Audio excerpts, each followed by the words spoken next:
The bullet missed Rebecca Turner's head by inches, splintering the wooden door frame of her father's general store as she dove behind the counter, her heart hammering against her ribs like a trapped bird. It was May 1878 in Idaho City, Idaho Territory, and the bank robbers who had just shot Sheriff Henderson were now making their escape down the dusty Main Street, firing wildly at anyone who dared to look their way. Rebecca pressed herself flat against the floor, breathing hard, feeling the rough planks against her palms as another shot rang out, then another, followed by the thunder of hooves racing out of town. She stayed down for what felt like an eternity before slowly rising to peer over the counter. Through the window, she could see people emerging from their hiding places, rushing toward the sheriff's prone form in the street. Her hands shook as she smoothed down her calico dress and hurried to the door, pushing it open to the chaos beyond. "Someone get Doc Mason," a man shouted, and Rebecca saw Mrs. Chen already running toward the doctor's office at the end of the street. The afternoon sun beat down mercilessly, casting sharp shadows across the dusty road where Sheriff Henderson lay bleeding. Rebecca's father, William Turner, appeared beside her, his weathered face pale. "Stay inside, Rebecca. This is not something a young woman should see." But Rebecca had already seen death. Her mother had passed 2 winters ago from pneumonia, and she had held her hand through every painful breath. At 21 years old, she was no stranger to life's harsh realities. Still, she nodded and stepped back inside, her mind racing. Idaho City had been growing quieter as the gold rush fever faded, but trouble still found its way to their streets. The next morning brought news that Sheriff Henderson had died during the night despite Doc Mason's best efforts. The town gathered at the church, a somber crowd of miners, merchants, and families who had made this rough territory their home. Rebecca stood beside her father, listening to Reverend Clark speak about duty and sacrifice, but her thoughts kept drifting to the uncertain future. Without a proper lawman, what would happen to Idaho City? After the service, her father's friend, Mayor Hutchins, announced that a federal marshal had been sent for, but it would take weeks for anyone to arrive. In the meantime, they needed help. "We need someone who can track those men," the mayor said, his voice carrying across the assembled crowd. "Someone who knows this territory." "Xander Yale has a ranch about 10 miles north," someone called out. "He used to scout for the Army." Rebecca had heard the name before. Xander Yale ran one of the most successful cattle operations in the territory, though he kept to himself mostly. Stories about him varied wildly. Some said he had fought in the war, others that he had lived with the Shoshone for a time. What everyone agreed on was that he was a man who could handle himself and knew the land better than anyone. "I will ride out there myself," Mayor Hutchins declared. "We need his help." Rebecca returned to the store with her father, helping him sort through the latest shipment of goods that had arrived by wagon train the previous week. The work was familiar, comforting even, but she could not shake the feeling of unease that had settled over her since yesterday's violence. That night, as she lay in her small bedroom above the store, she found herself staring at the ceiling, unable to sleep. The future stretched before her like an uncharted map, and for the first time in her life, she felt truly afraid of what tomorrow might bring. 3 days later, Xander Yale rode into town. Rebecca was helping Mrs. Peterson select fabric when she heard the murmur of voices outside, that particular quality of sound that meant something interesting was happening. She excused herself and stepped onto the boardwalk, shielding her eyes from the midday sun. The man on the black horse was tall and broad-shouldered, wearing a dusty brown hat and a long coat despite the warm weather. His face was tanned and weathered, with a strong jaw shadowed by several days of beard growth. He looked to be in his late 20s, and there was something about the way he sat in the saddle, alert but relaxed, that spoke of competence and experience. His eyes, she noticed as he dismounted in front of the mayor's office, were a striking pale blue that seemed to take in everything at once. Rebecca found herself staring and quickly looked away, returning to the store where Mrs. Peterson was still debating between two bolts of cloth. But her mind was not on fabric patterns. Throughout the afternoon, she caught glimpses of Xander Yale as he met with the mayor, examined the site of the robbery, and spoke with witnesses. He moved with purpose, wasting no time, and there was something reassuring about his presence. That evening, her father invited Mayor Hutchins and Xander Yale to dinner in the small quarters above the store. Rebecca had been helping her father with such dinners ever since her mother's death, managing the cooking and serving with practiced ease. She prepared a meal of roasted chicken, potatoes, and the last of their preserved vegetables, setting the table with their good dishes. When the men arrived, her father made introductions. "This is my daughter, Rebecca. Rebecca, this is Xander Yale, who has agreed to help us track down those murderers." Xander removed his hat, revealing dark brown hair that needed a trim. Up close, she could see the small scars on his hands, the calluses that spoke of hard work, and the way his eyes softened when he looked at her. "Miss Turner," he said, his voice deep and measured, "your father has spoken highly of you. Thank you for having me at your table." "You are welcome, Mr. Yale," Rebecca replied, surprised by the steadiness of her own voice despite the unexpected flutter in her chest. "Please sit down." Over dinner, the men discussed the robbery and the trail the outlaws had left. Xander had already examined the tracks leading out of town.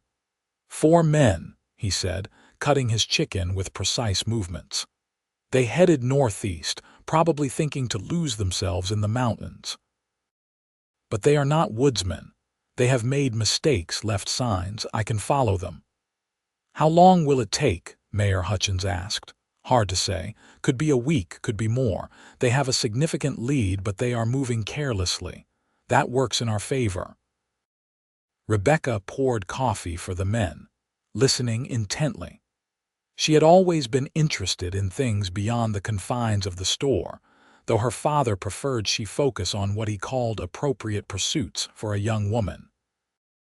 But Rebecca had secretly read every book about exploration and adventure she could get her hands on, dreaming of a life that held more than endless days behind a counter. "It is dangerous work," her father said. "Those men have already killed once." "I am aware of the risks," Xander replied. He glanced at Rebecca, then back to her father. "But I gave Mayor Hutchins my word. Besides, men like that should not be allowed to think they can come into a town, kill a good man, and ride away without consequence." After dinner, as Rebecca cleared the dishes, she heard Xander and her father talking in lower voices near the door. She could not make out all the words, but she heard her father say something about being careful and Xander's response, "I always am." When the guests had left, Rebecca helped her father tidy up. "He seems capable," she said, trying to sound casual. "Xander Yale is one of the finest trackers in the territory," her father replied. "If anyone can find those men, he can. Now it has been a long day, you should get some rest." But rest did not come easily that night either.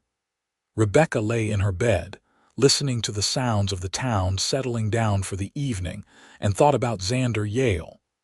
There had been something in his eyes when he looked at her, a momentary connection that made her pulse quicken. She told herself she was being foolish.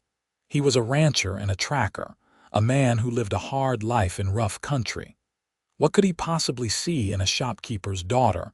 The next morning dawned clear and bright. Rebecca was opening the store when Xander appeared, leading his horse. "Miss Turner," he said with a slight nod. I am heading out today to start tracking. I wanted to stop by and thank you again for the fine meal last night. You are welcome, she said, feeling suddenly shy. I hope you find them quickly and safely. He studied her for a moment, his expression serious. Your father mentioned you have a good head for details, said you remember things most people overlook. Rebecca felt her cheeks warm. He exaggerates, but I do pay attention. Did you see the men, the robbers? Only briefly. I was inside the store when the shooting started, but I saw them ride past the window. 4 men, as you said. 3 were wearing dusty trail clothes, nothing special. But the 4th man, the one in front, had a red bandana around his neck and a silver band on his hat. I noticed it because it caught the sun. Xander's eyes sharpened with interest. A silver band, are you certain? Yes, it was quite distinctive, he nodded slowly. That is good information, thank you, Miss Turner. Rebecca, she said impulsively, you can call me Rebecca. A hint of a smile touched his lips, transforming his serious face. Rebecca, and you can call me Xander if you like. Be careful out there, Xander. I will. He mounted his horse with easy grace, settling into the saddle. I will be back as soon as I can. She watched him ride out of town, heading northeast toward the mountains. The street seemed emptier after he left, and she felt that strange unease return, that sense of standing on the edge of something unknown. The days that followed were long and uneventful. Rebecca threw herself into her work, helping her father manage the store's inventory, serving customers, and keeping the accounts. But her mind kept drifting to Xander out there in the wilderness, following dangerous men through rough country. She told herself it was simple concern for his safety, nothing more. But she knew she was lying to herself.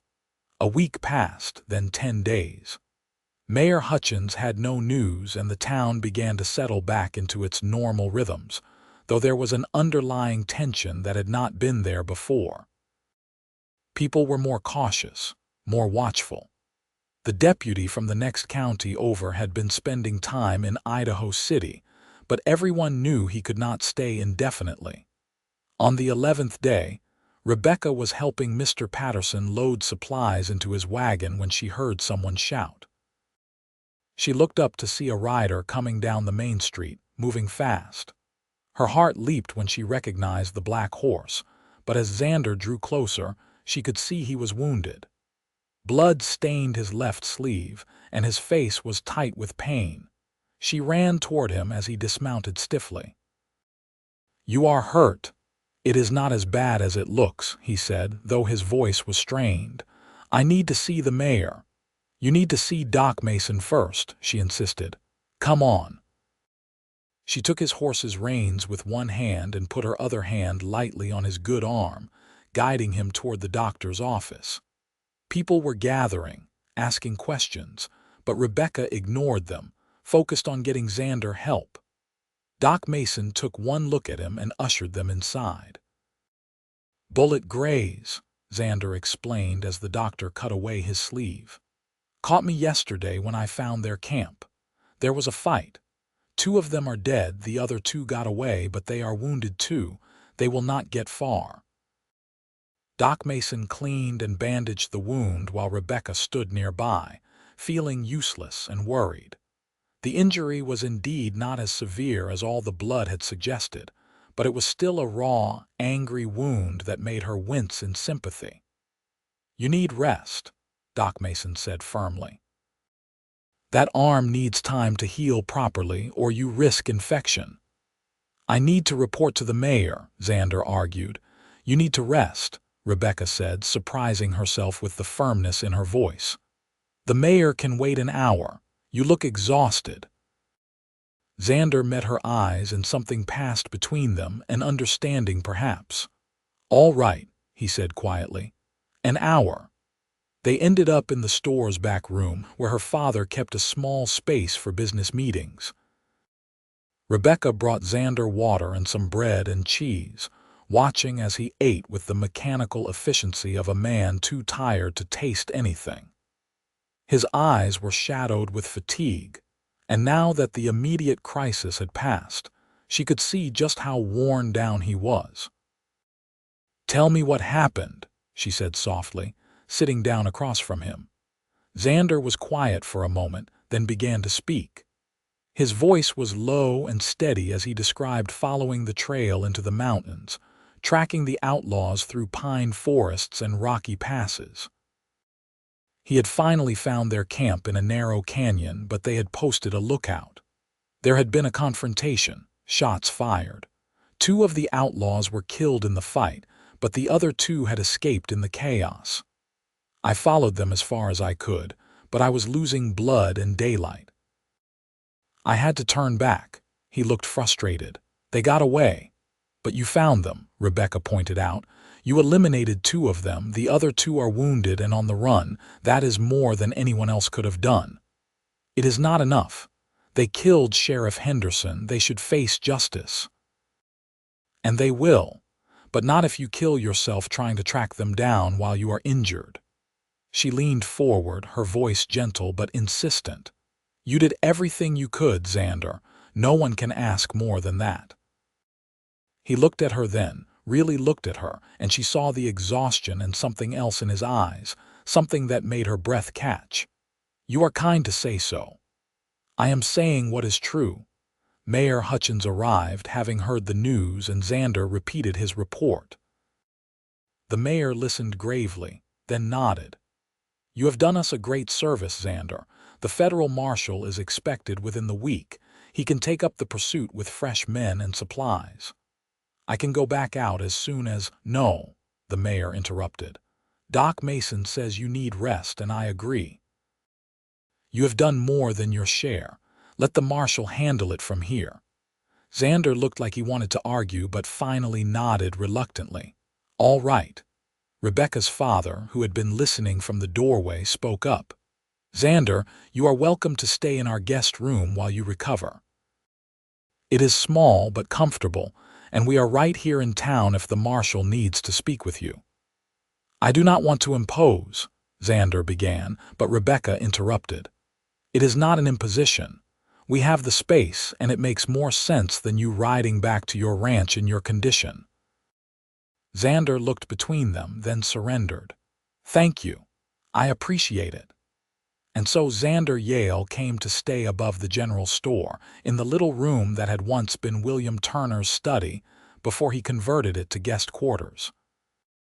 It was indeed small, with just enough space for a narrow bed, a chair, and a washstand, but it was clean and comfortable. Rebecca brought him fresh linens and made sure he had everything he needed, trying not to think too much about the fact that he was sleeping just down the hall from her own bedroom. The next few days fell into a new rhythm. Xander was a quiet presence in their home, polite and unobtrusive. He insisted on helping around the store despite his injury, stocking shelves one-handed and talking with customers. People were fascinated by him, wanting to hear about the pursuit and the shootout, but he deflected most questions with practiced ease. Rebecca found herself increasingly aware of him. The way he moved despite the injury, the careful precision with which he did everything, the rare smile that transformed his serious face. They fell into easy conversation during meals, discussing everything from the weather to books to the future of Idaho Territory. Xander, she discovered, was far more educated than his rough appearance suggested. He had attended school back east before the war and could quote Shakespeare and discuss philosophy with surprising depth. "How did you end up ranching in Idaho?" she asked one evening as they cleared the dinner dishes, her father having retired early with a headache. "Long story," Xander said, drying a plate with his good hand. "I have time." He smiled slightly. "I came west after the war. Needed to get away from everything back home, all the memories and the politics. I worked as a scout for the army for a few years, learned the land, learned from the native peoples who were kind enough to share their knowledge. Then I saved up enough to buy some land and start building a herd. It has been 7 years now. Do you ever regret it, coming out here? No, he said without hesitation. This land can be harsh, but it is honest. It does not pretend to be something it is not. I appreciate that. Rebecca rinsed the last glass, thoughtful. I sometimes wonder what else is out there. Beyond Idaho City, beyond the store. But my father needs me here, and this is my home. There is nothing wrong with home, Xander said, but there is also nothing wrong with wondering about the wider world. The two things can coexist. She looked at him, and their eyes met across the small kitchen. The moment stretched between them, charged with something unspoken, until her father called from his room asking if she could bring him some water. The spell broke, and Rebecca hurried to help him, her heart beating faster than the simple task warranted. The federal marshal arrived 5 days later with a small posse of deputies. Marshal Crawford was a hard-faced man in his 40s who had been tracking outlaws for 2 decades. He met with Xander, getting a detailed description of the remaining 2 robbers and the direction they had been heading. Xander drew a map from memory, marking landmarks and water sources, explaining the terrain with the expertise of someone who knew every mile of it. "This is excellent work," Crawford acknowledged. "We will pick up the trail from here. You did right by Sheriff Henderson's memory, Mr. Yale." Xander's arm was healing well, the bandage smaller each time Doc Mason changed it. He was getting restless, Rebecca could tell, eager to return to his ranch and the work waiting for him there. The thought of him leaving created a hollow feeling in her chest that she did not want to examine too closely. On his last evening before heading home, Rebecca suggested they take a walk. Her father was playing chess with Mayor Hutchins, and the evening air was pleasant, warm but not oppressive. They strolled down Main Street, past the church and the assayer's office and the Lucky Dollar Saloon, where piano music drifted through the doors. "I have been meaning to thank you," Xander said as they walked, "for your kindness these past 2 weeks, you and your father both. You do not need to thank us. You risked your life for our town. Maybe, but you made recovery easier than it might have been." He paused, then added quietly, "I have enjoyed your company, Rebecca." She felt warmth spread through her chest. "I have enjoyed yours as well." They reached the edge of town where the buildings gave way to open land, the mountains visible in the distance against the darkening sky. Stars were beginning to appear, scattered across the deepening blue like diamonds on velvet. "Rebecca," Xander began, then stopped, as if unsure how to continue. "Yes," he turned to face her fully. In the fading light, his eyes were serious, almost vulnerable. "I am not good at this kind of thing.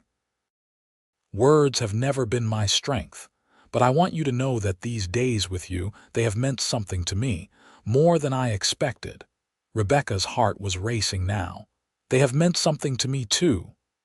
I need to get back to my ranch. There is work that cannot wait any longer. But I was wondering, hoping really, that you might allow me to call on you, properly I mean, if that is something you might want." "I would like that very much," she said softly. The smile that broke across his face was like sunrise, bright and warming. "Really, really." He reached out with his good hand, and she took it, feeling the calluses and strength in his fingers. They stood there under the emerging stars, holding hands like young sweethearts, and Rebecca felt something shift inside her, as if her life was pivoting toward a new direction. "I should warn you," Xander said, a hint of humor in his voice. "I am not the most exciting company. My ranch is miles from anywhere. The work is hard and dirty. I spend most of my time with cattle and horses." "That sounds wonderful," Rebecca said, and meant it. They walked back to the store slowly, reluctant to end the evening. When they reached the door, Xander squeezed her hand gently before releasing it. "I will come back soon. Maybe in 2 weeks when the work is caught up a bit. I will be here." She watched him climb the stairs to his temporary room, then went to her own bed, where she lay awake for a long time, thinking about the future and, for the first time in weeks, not feeling afraid. Xander left early the next morning, his arm still bandaged but his movements strong and sure. He said goodbye to her father, thanking him again for the hospitality, then turned to Rebecca. In front of her father and half the town's early risers, he simply tipped his hat and said, "Miss Turner, I will see you soon." But his eyes said much more, and she smiled, not caring who saw. Ride safely, Mr. Yale. The weeks that followed were busy at the store. Spring was transitioning to summer, and miners were coming back into town after the winter, needing supplies and equipment. Rebecca worked from dawn to dusk, but she found herself smiling more, humming as she worked, much to her father's amusement. "So," he said one evening about 10 days after Xander had left, "Xander Yale seems like a good man." "He does," Rebecca agreed carefully. "Hardworking, honest, respectful." "Yes." Her father was quiet for a moment. "Your mother would have liked him." Rebecca looked up, surprised. Her father rarely spoke about her mother's death still being too painful even after 2 years. "You think so?" "I do. She always wanted you to find someone who would appreciate your spirit, not try to confine it. Someone who would be a partner, not just a provider." He met her eyes. "I think Xander could be that person if you are interested." "I barely know him, Father, but you would like to know him better." She felt her cheeks warm but nodded. "Yes, I would." "Then you have my blessing to see where this leads, though I will miss your help if you eventually leave the store." "Father, we are nowhere near that point yet," he smiled. "Perhaps not, but I recognize the look in your eyes, daughter. It is the same look your mother had when she talked about me back when we were courting. Hope mixed with happiness. It is good to see it again." True to his word, Xander returned 2 weeks later. Rebecca saw him ride into town from the store window and had to restrain herself from running out to meet him. Instead, she waited with what she hoped was appropriate dignity until he entered the store, hat in hand. "Miss Turner," he said formally, though his eyes were warm.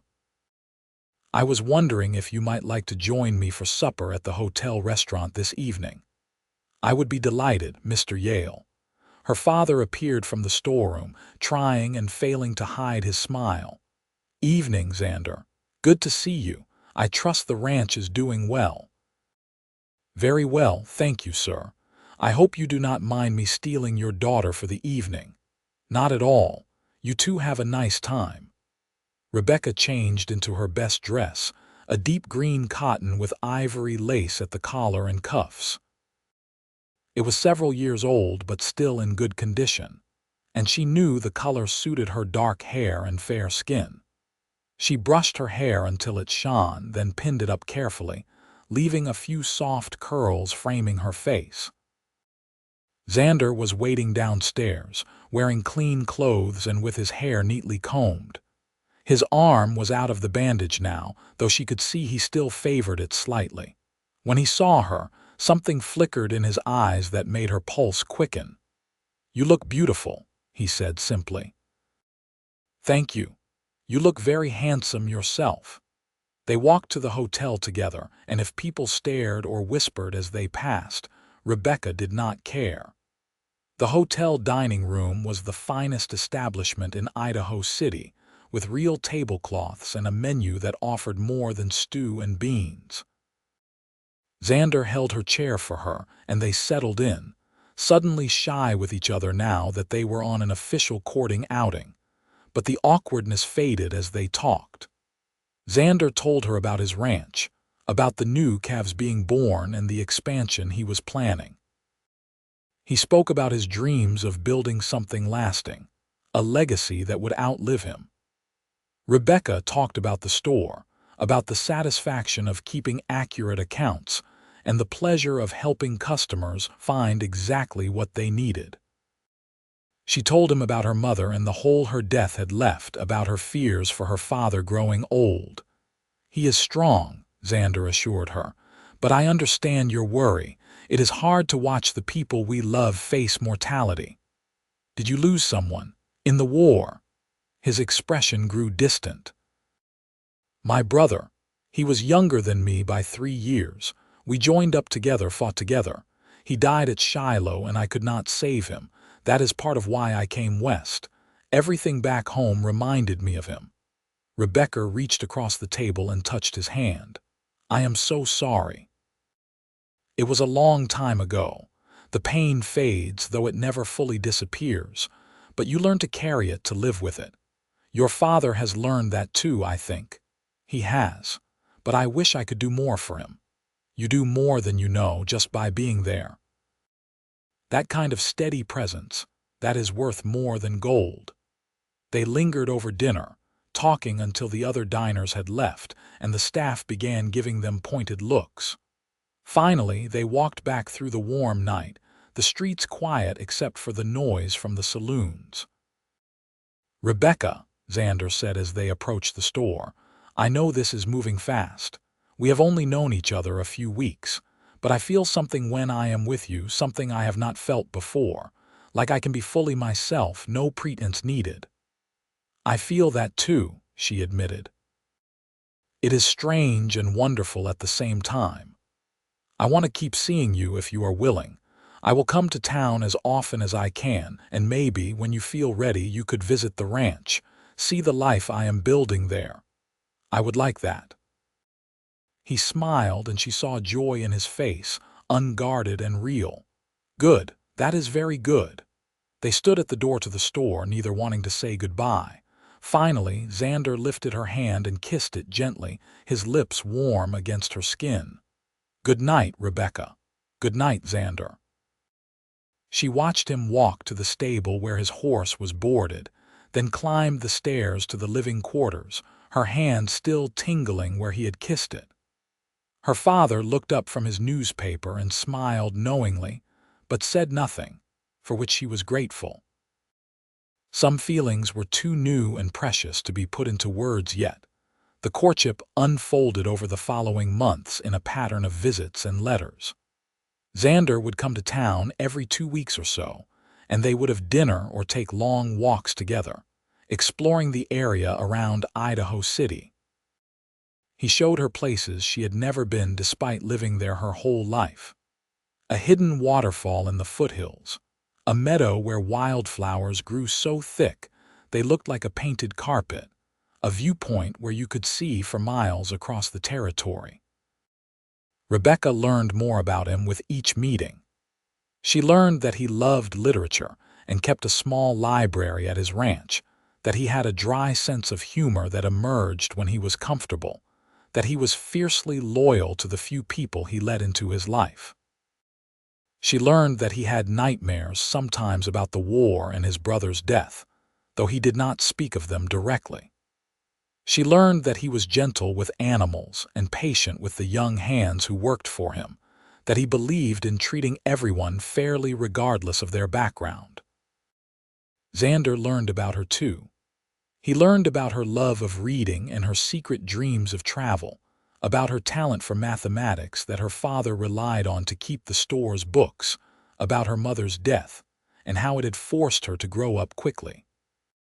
He learned that she was stronger than she looked, both in body and spirit, that she had a stubborn streak a mile wide when something mattered to her, that she was kind but not naive about the world's hardships. In August, Marshal Crawford returned to Idaho City with news. The 2 remaining robbers had been caught trying to cross into Montana territory. There had been a brief gunfight and one had died. The other was in custody and would face trial for Sheriff Henderson's murder.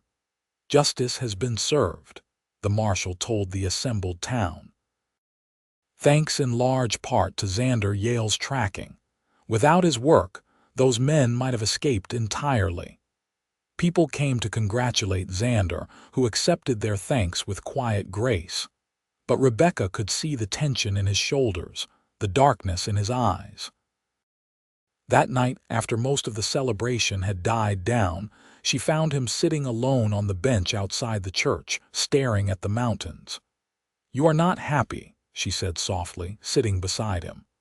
A man died today. Maybe he deserved it, maybe he brought it on himself, but it is still a death.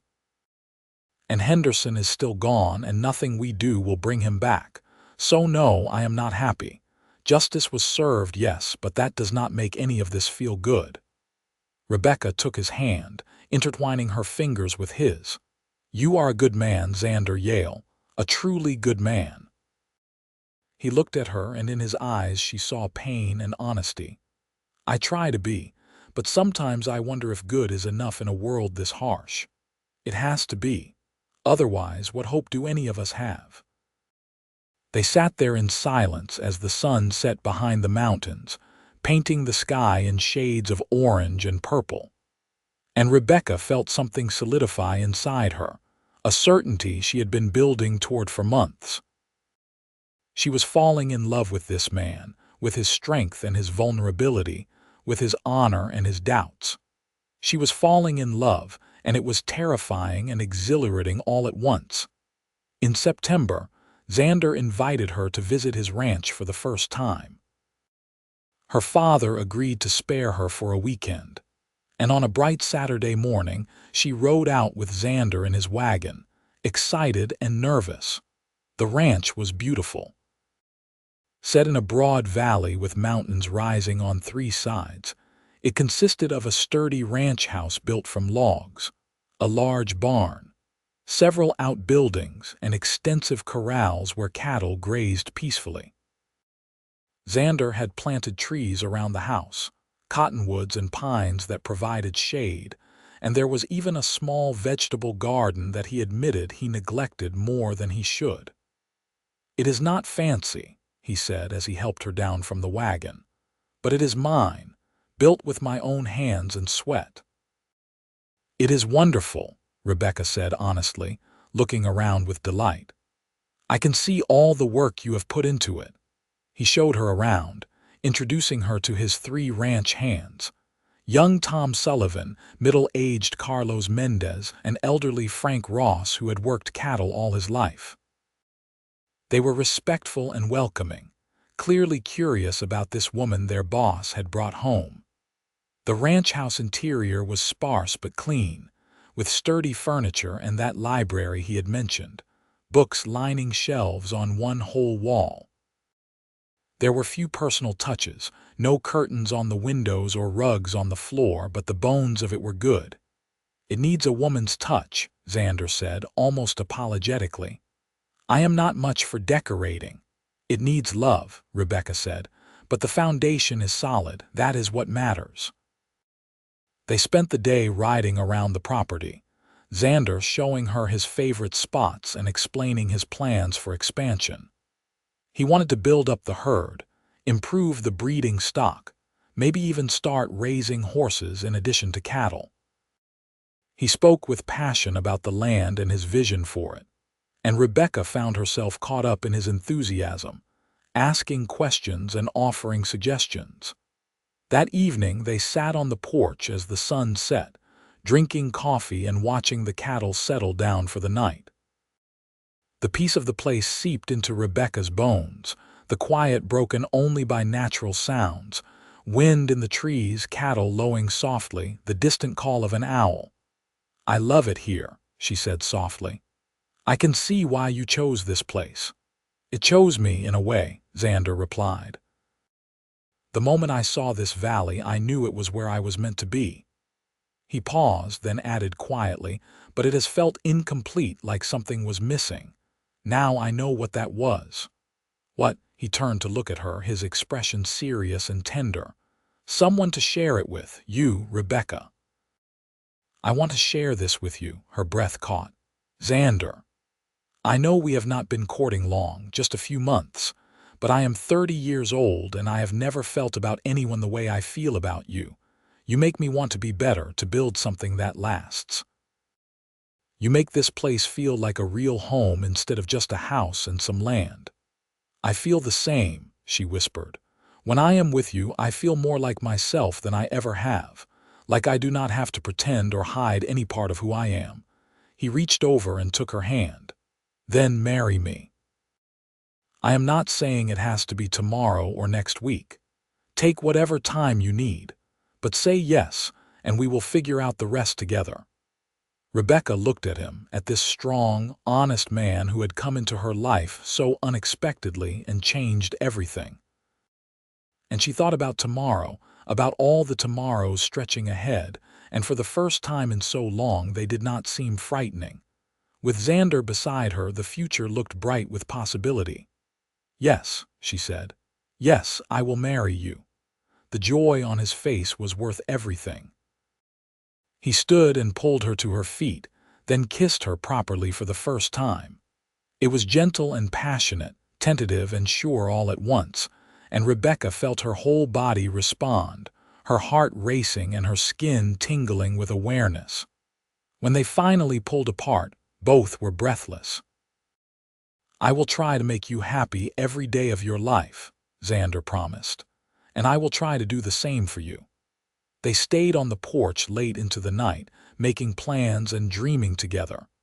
Rebecca would talk to her father, and they would find someone to help him run the store. The wedding could be in November, after the fall cattle sale when Xander would have more time. She would move to the ranch, bring her books and her mother's things, start building a life here in this beautiful valley. When Xander drove her back to town the next day, Rebecca felt transformed, as if she was seeing everything with new eyes. Her father took one look at her face and knew immediately what had happened. He hugged her tight and welcomed Xander into the family, and if there were tears in his eyes, no one mentioned them. The engagement was announced, and Idaho City buzzed with excitement. Everyone had been watching the courtship with interest, and the news that it had resulted in a proposal pleased the whole town. Women came into the store to offer congratulations and advice, and Rebecca found herself the center of attention in a way she had never been before. Planning a wedding in a frontier town was less complicated than it might have been back east, but still required considerable organization. Rebecca sewed a new dress with help from several of the town's women, a simple but elegant design in cream-colored wool that would be practical for ranch life after the ceremony. Xander arranged for the church and spoke with Reverend Clark. Her father began training young Peter Chen to help manage the store, knowing that his daughter would soon be living miles away. The weeks flew by in a whirlwind of preparation. Xander came to town more frequently, and they spent every possible moment together, learning each other's rhythms and quirks, building the foundation of their future life. They talked about everything from finances to children to how they would handle disagreements, approaching their marriage with honesty and pragmatism as well as love. One evening in late October, as they sat in the store's back room going over some details for the wedding, Rebecca grew quiet. Xander noticed immediately, setting down his coffee cup. "What is wrong?" She hesitated, then said softly, "I am afraid." "Of what?" "Of tomorrow, of all the tomorrows, of leaving my father and the store, of moving to the ranch, of being a wife and everything that means. I love you and I want this, but it is all happening so fast, and what if I am not good at it? What if I fail?" Xander moved to sit beside her, taking both her hands in his. "Listen to me. I am afraid too. I am afraid of not being a good enough husband, of disappointing you, of all the ways I might fail. But being afraid does not mean we are making a mistake. It means we care enough to worry." "But what if—" "No," he interrupted gently. "No what ifs. Here is what I know for certain. I love you. I will face every tomorrow beside you, whatever it brings. Good days and bad days, easy times and hard times, I will be there. And you will not face anything alone, because we will be partners in this, equals. You promise?" "I promise. Every tomorrow, Rebecca, every single one." She leaned against him, feeling the solid strength of his presence, and the fear began to recede. He was right. They would face the future together, and that made all the difference. The wedding took place on a crisp November morning, the sky clear and bright overhead. The church was packed with everyone from Idaho City and many of Xander's ranching neighbors from miles around. Rebecca wore her new dress with her mother's locket around her neck, her dark hair pinned up and decorated with small white flowers that Mrs. Chen had carefully preserved from her summer garden. Her father walked her down the aisle, his face proud and sad all at once. At the altar, Xander waited in his best suit, his hair neatly trimmed and his face clean-shaven, revealing the strong lines of his jaw. When he saw Rebecca, his expression transformed with such pure love and joy that several women in the congregation dabbed at their eyes. Reverend Clark performed the ceremony with warmth and dignity, speaking about commitment and partnership, about building a life together on the foundation of love and respect. Rebecca and Xander spoke their vows in clear, steady voices, promising to love and honor each other for as long as they both lived. When Reverend Clark pronounced them man and wife, Xander kissed her gently, and the church erupted in applause and cheers. They walked back down the aisle together, hand in hand, Mr. and Mrs. Yale, ready to start their new life. The reception was held at the hotel, with food and music and dancing that lasted well into the afternoon. Rebecca danced with her father, with Mayor Hutchins, with many of the men she had known her whole life. But her favorite dance was with Xander, swaying together while the fiddler played a slow, sweet tune. "Happy," he murmured against her ear. "Incredibly," she replied. They left Idaho City as the sun was setting, heading for the ranch in Xander's wagon with her possessions packed carefully in the back. Her father had kissed her goodbye, making her promise to visit often, and she had cried a little despite her happiness. But as they drove away from town toward the mountains and the valley beyond, Rebecca felt excitement replace the sadness. The ranch house had been transformed in the weeks before the wedding. Xander had made curtains with help from Mrs. Sullivan in town, adding rugs and small touches that made the place feel more like a home. There were fresh flowers on the table, and someone, probably one of the ranch hands, had discreetly placed their bags in the bedroom. That night, as they lay together as husband and wife for the first time, Rebecca felt complete in a way she had not known was possible. Xander was gentle and patient, mindful of her innocence, and their coming together was sweet and profound, a physical manifestation of the emotional bond they had built over the past months. Afterward, they lay in each other's arms, listening to the night sounds outside the window. "I love you," Rebecca whispered. "I love you too," Xander replied. "Today, tomorrow, and all the days after that." The first weeks of marriage were an adjustment. Rebecca had to learn the rhythms of ranch life, so different from the store's routine. She woke before dawn with Xander, made breakfast for him and the hands, then spent her days learning to manage the household. There was bread to bake, clothes to wash, meals to prepare, and 100 other tasks she had never fully been responsible for before. But she also had time to ride, something she had rarely done in town. Xander taught her to handle the stronger ranch horses, and they would spend afternoons riding together across the property, checking on cattle and fences, and simply enjoying the land. She started a proper garden, planning what she would plant come spring. She organized the library, adding her own books to Xander's collection and creating a cozy space where they could read together in the evenings. The ranch hands warmed to her quickly. Tom was shy but friendly, often bringing her prairie flowers he found on his rounds. Carlos taught her Spanish phrases and told her stories about growing up in New Mexico territory. Frank, the oldest, became almost grandfatherly, offering advice on everything from bread making to weather prediction. Winter came on strong and early that year. By December, Snow blanketed the valley, and the work of keeping the cattle fed and the ranch operational became harder. Xander worked long hours, often coming in exhausted and half-frozen. Rebecca would have hot food and coffee ready, and they would sit by the fire, thawing out together. One particularly brutal night, with wind howling around the house and snow falling so thick you could barely see the barn, Xander came in looking more worried than she had seen him since their wedding. "We have cattle trapped in the north pasture," he said. "If we do not get them to shelter soon, we will lose them." "What can I do?" Rebecca asked immediately. "Stay here where it is safe. The hands and I will go out." "No," she interrupted. "If you need help, I can help. I can ride well enough now." "Rebecca, it is dangerous. The visibility is terrible, and if you get separated, then I will stay close to you." "Xander, I am not some delicate flower. I can do hard things. Let me help."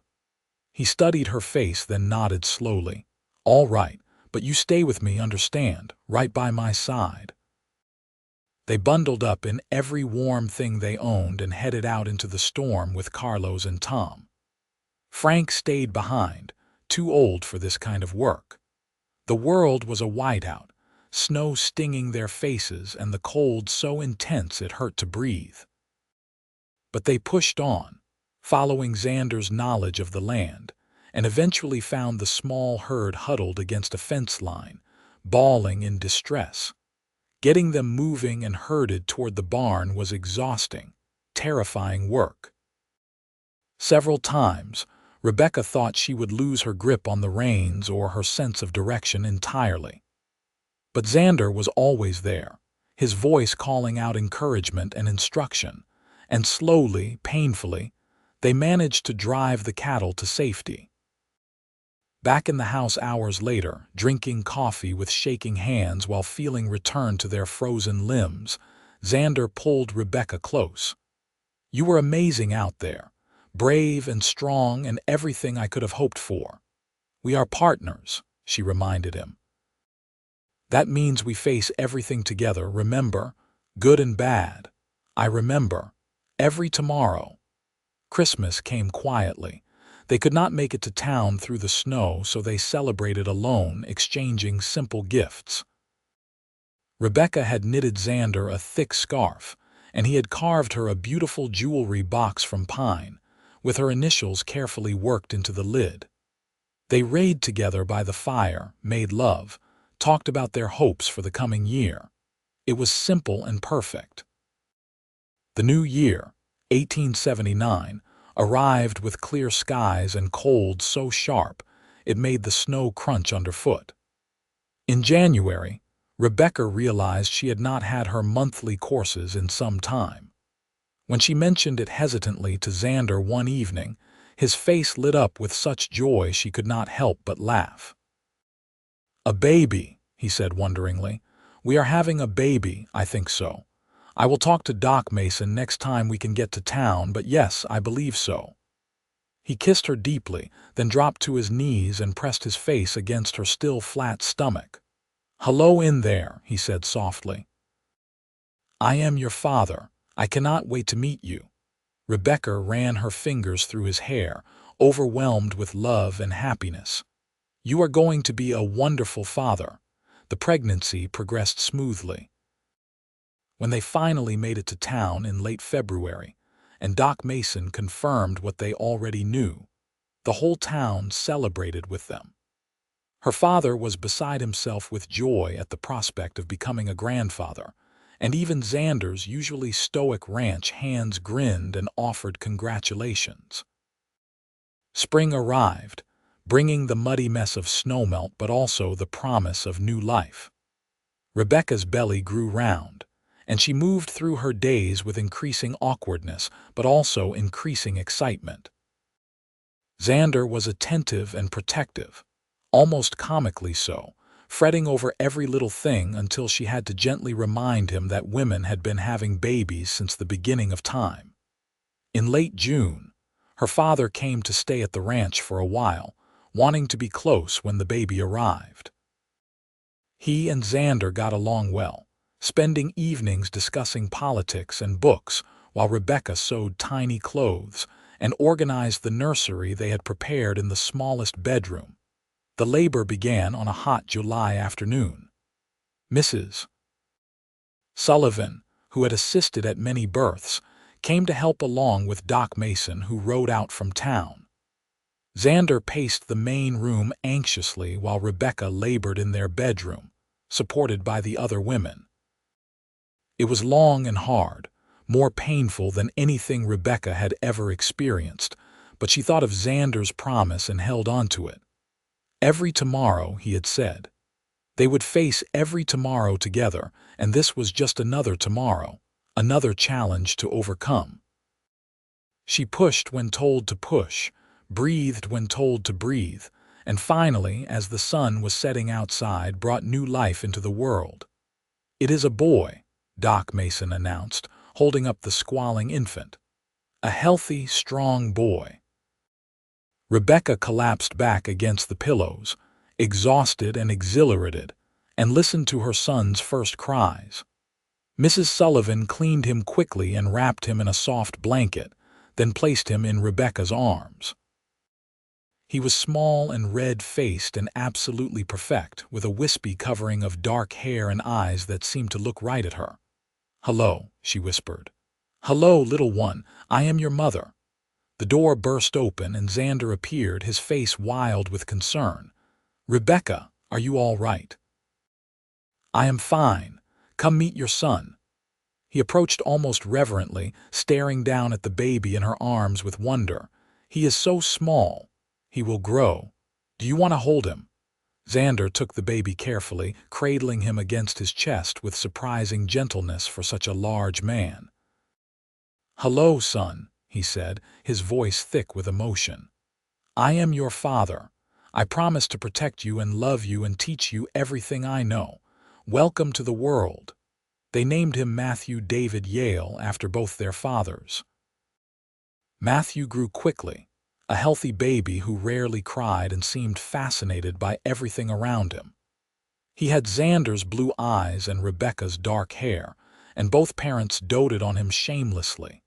Life settled into a new rhythm, busier and more chaotic with an infant but also richer. Rebecca learned to cook with a baby strapped to her back, to function on less sleep, to divide her attention between husband and child and still keep the household running. Xander would come in from working all day and immediately take Matthew, playing with him and singing silly songs that made the baby laugh. Her father visited often, besotted with his grandson. The ranch prospered as Xander's careful management and hard work paid off. They hired another hand to help with the increased workload and began expanding the house, adding another bedroom and enlarging the kitchen. The years passed in a blur of work and joy and love. Matthew grew into a curious, energetic toddler who wanted to be wherever his father was, helping with the ranch work. When he was 3, Rebecca became pregnant again, and in early 1883 they welcomed a daughter, Sarah Ann Yale. She had her mother's dark eyes and her father's serious expression, though she smiled easily once she got to know you. The family grew and thrived. They faced challenges, certainly harsh winters, sick cattle, financial pressures, but they faced them together, just as Xander had promised that night before their wedding. Every tomorrow, side by side, Matthew proved to have his father's way with animals and his mother's quick mind. By the age of 7, he could already ride better than most adults and was learning to read the land as Xander taught him everything he knew. Sarah was quieter, more thoughtful, but with a stubborn determination that reminded everyone of Rebecca. In 1886, Rebecca surprised everyone, including herself, by becoming pregnant again at 30. This time, the pregnancy was harder, and Doc Mason warned them that at her age, there were risks. But Rebecca had faced down snowstorms and outlaws and all manner of frontier hardships. She was not about to let a difficult pregnancy defeat her. Their second son, James William Yale, was born in February 1887 after a labor that terrified Xander, but which Rebecca came through with her usual strength. James was different from his siblings, smaller and frailer in his early months, and required extra care and attention. But he had a sweet disposition and an infectious laugh that endeared him to everyone. The ranch continued to expand and prosper. Xander's reputation as a fair employer and skilled cattleman spread, and the Yale Ranch became one of the most successful operations in the territory. They hired more hands, built additional buildings, and improved their breeding stock until their cattle were sought after throughout the region. Rebecca's father passed away peacefully in his sleep in 1888, having lived to see his daughter happy and his grandchildren growing strong. They buried him in Idaho City, and Rebecca mourned deeply, but also felt grateful that he had known such joy in his final years. The store had been sold by then to the Chen family, and Rebecca had no regrets about her choice to leave it behind for this life she had built with Xander. In 1889, Idaho Territory became Idaho State, and there were celebrations throughout the region. The Yales rode into Idaho City for the festivities, and Rebecca looked around at the town that had been her whole world for so many years. It looked smaller now, though still dear to her heart. But her real home was the ranch, with Xander and their children, in the valley that had become the center of her universe. As the years moved into the 1890s, the children grew and developed their own personalities and dreams. Matthew, now a teenager, talked about expanding the ranch even further, about new breeding techniques and better business practices. Sarah loved books as much as her parents and spent hours in the library, reading everything she could find. James, still small for his age but no longer sickly, showed an unexpected talent for drawing and would spend whole afternoons sketching the mountains and cattle and his family.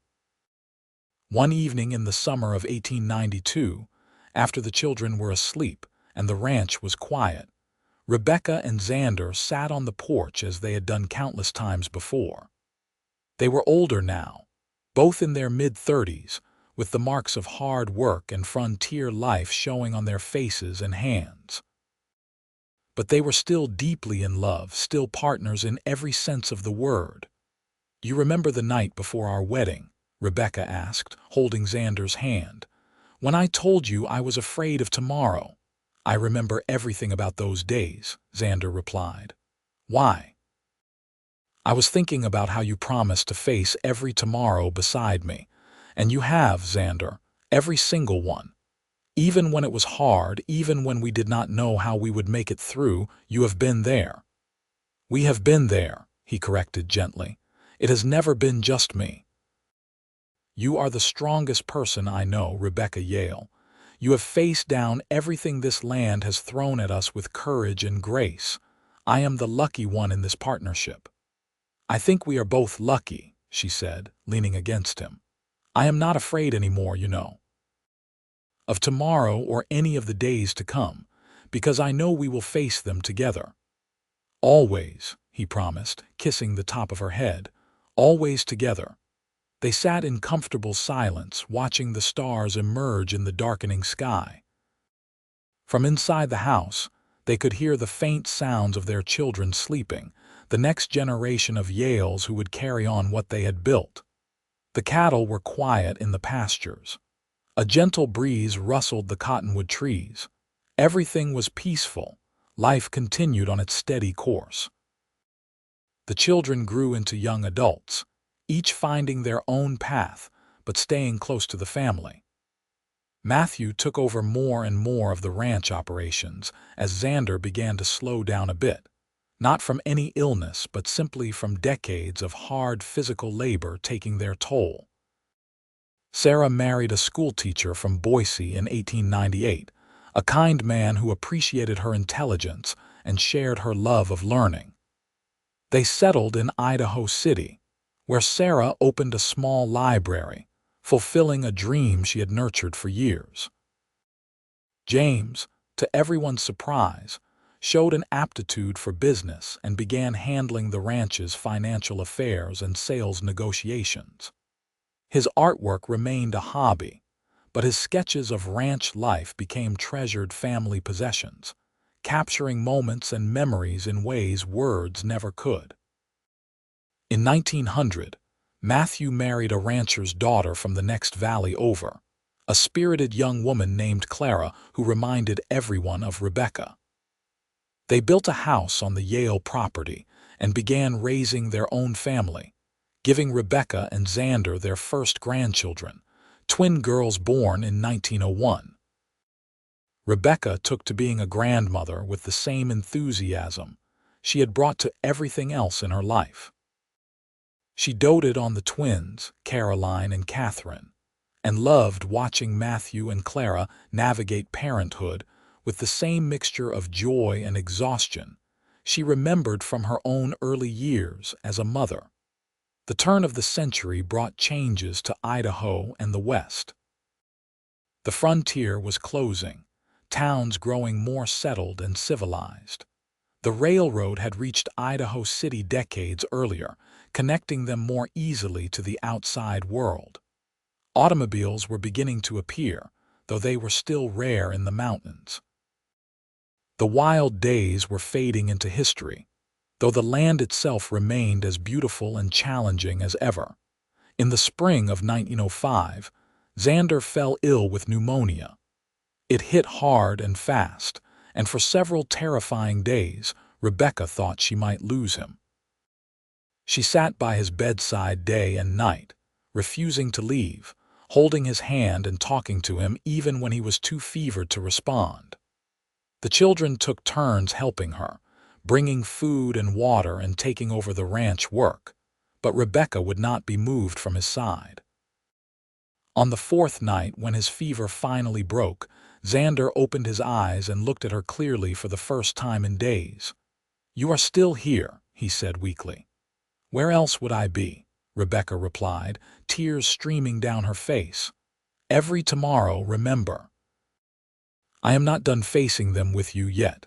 He smiled, that same smile that had captured her heart all those years ago in Idaho City. "I remember, every tomorrow." He recovered slowly but fully, and by summer was back to his old self, though perhaps a bit more willing to let Matthew handle the harder physical work. The illness had reminded them both of their mortality, and they began to make plans for the future, ensuring the ranch would continue to thrive after they were gone. Sarah and her husband had 2 children of their own by then, and James, who had always been more independent, announced in 1906 that he was heading to Denver to open a business managing ranch accounts and sales for multiple operations. It was a bold move, but Rebecca and Xander supported him, proud of his ambition and entrepreneurial spirit. In 1908, on their 30th wedding anniversary, the family gathered at the ranch for a massive celebration. Children and grandchildren, now numbering 8, filled the expanded house with noise and laughter. Neighbors and friends came from miles around. There was a feast and dancing and storytelling that lasted well into the night.